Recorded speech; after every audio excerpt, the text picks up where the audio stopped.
हजरत खुबाब गरीब आदमी थे। ओवर टाइम लगाने के लिए आस बिन वाइल बड़ा पक्का मुशरिक काफिर था, उसके पास गए, उसके साथ मामला तय हो गए। फरमाते मैंने मजदूरी की और मैं थक गया काम कर करके। और जब मजदूरी मिलने का वक्त होता है तो मजदूर ने बड़ी बड़ी मनसूबाबंदी की हुई होती है कि बच्चे को कपड़े लेके देने हैं, छोटी बेटी को बैग लेके देना है, और जो बेटी ब्याह दी है उसको तोहफा भेजना है। बड़ी उसकी मनसूबाबंदी होती है। वो कमेटी बंदा साल पूरा इंतजार करता है और कमेटी वाला अगर कहे ना 10,000 कम ले लो, बंदा कहता है यार तेरी मेहरबानी, मैंने तो सारे पैसों को बैलेंस किया हुआ, बड़ी मैंने इंतजार किया है कि ये दिन कब आएगा और तू मुझे कह रहा है थोड़े कम ले लो। और बड़ा बंदे की शिद्दत भरा इंतजार होता है। आते हैं तो चाहे वो 1 घंटा ही खुशी रहे, लेकिन वो रहती। कहते मैंने मेहनत की, मैं थक गया, मजदूरी की, वजूद मेरा चकनाचूर हो गया। और जब मैं पैसे लेने के लिए आस बिन वाइल के पास गया, मैंने कहा मेरे पैसे दे दो। कहने लगा नहीं देता।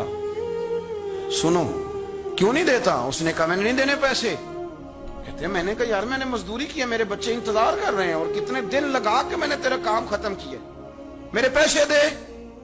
हजरत खुबाब कहते हैं वो मैंने इसरार किया तो कहने लगा मेरी एक शर्त है, उस शर्त पे पैसे दूंगा। वो क्या? कहने लगा तू नबी पाक का कलमा पढ़ना छोड़ दे। हजरत खुबाब रदी अल्लाह तआला अन्हु फरमाते मैंने उसे कहा कि अगर मैं तेरी बात ना मानूं तो कहने लगा मैं पैसे नहीं दूंगा। हजरत खुबाब फरमाते मुझे अल्लाह की इज्जत की कसम, मुझे उसकी बात का दुख भी कोई नहीं हुआ। अल्लाह करे मैं आपको समझा सकूं कि मैं क्या कह रहा हूं। और यार बंदे का दिल टूट जाता है, इंसान कमजोर पड़ जाता है, मायूसी होती है। लेकिन फरमाते हैं मुझे कोई मायूसी, कोई परेशानी, कोई तकलीफ। और शारहीन ने लिखा है कि वो फरमाते हैं मैं वापस आया तो एक सहाबी मुझे कहने लगे 2 मिनट के लिए क्या ही देना था, पैसे तो ले लेते, इस्लाम हिकमत का भी तो सबक देता है ना। और मैंने कहा छोड़ो, 4 पैसों के लिए मैं 2 मिनट के लिए भी मदीने वाले रसूल का इनकार नहीं कर सकता, 2 मिनट के लिए भी इनकार नहीं कर सकता। पैसों का क्या है, अल्लाह फिर अता कर देगा। हजरत सुहैब बिन सन्नान रूमी हुजूर के सहाबी हैं, रूम से मक्के आए थे और बड़ी मुशक्कत करके माल कमाया। बहुत सारे लोग मेहनत करके भी कमाते हैं, चले कुछ लोग गलत तरीके से भी पैसा जमा करते हैं, लेकिन एक बहुत बड़ी तादाद उन लोगों की जो मुशक्कत भी करते हैं। और मैं कई ऐसे लोगों को जानता हूं जो बड़े मालदार हैं पर सवेरे अपने मजदूरों से पहले उठते हैं, जाके ड्यूटी करते हैं, काम काज करते हैं, करना पड़ता है। और वो कहते हैं ना पहुंचे तो मजदूर काम ही नहीं करते।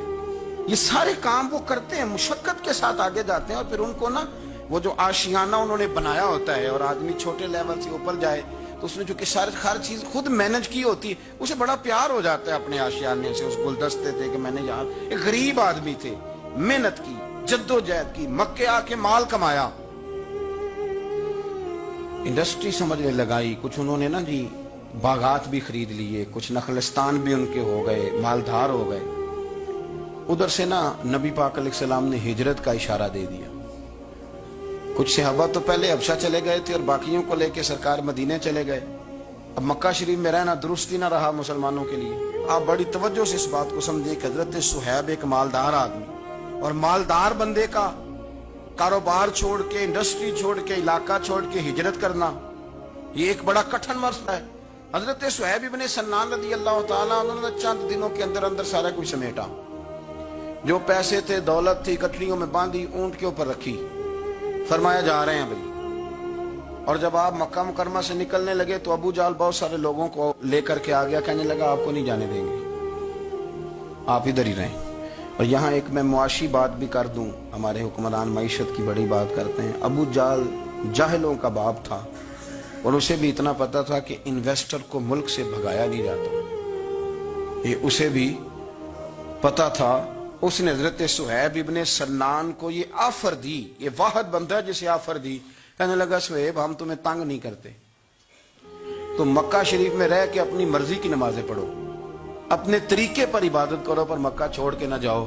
हजरत सुहैब कहने लगे मैं मक्के जिनकी वजह से रहता था जब वो ही नहीं मक्के रहे। आप समझे मेरी बात को?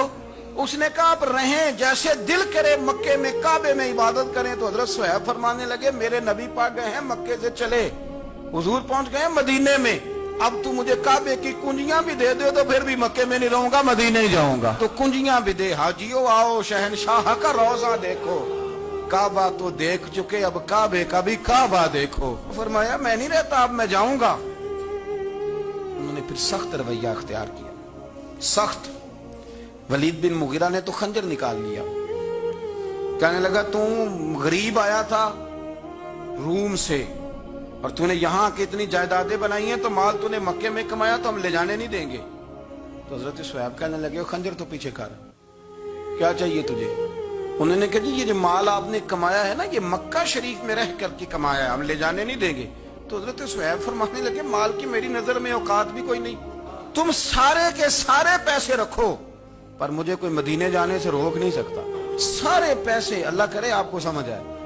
آج تو لوگ تھوڑا سا وہ 1.5-2 لاکھ روپیہ لگتا ہے حاضری دے کے حرم شریف کی آ جاتے ہیں، اس کے باوجود وہ کہتے ہیں کیا بات ہے، میری بڑی شان ہے، لیکن دیکھو مدینے جانے کی قیمت کتنی تھی۔ سارا ہی مال دے آئے، سارا ہی مال، اور ہر شے دے دی، حتیٰ کہ اونٹ سے کجاوا بھی اتار لیا ابو جہل نے، کجاوا بھی اتار لیا۔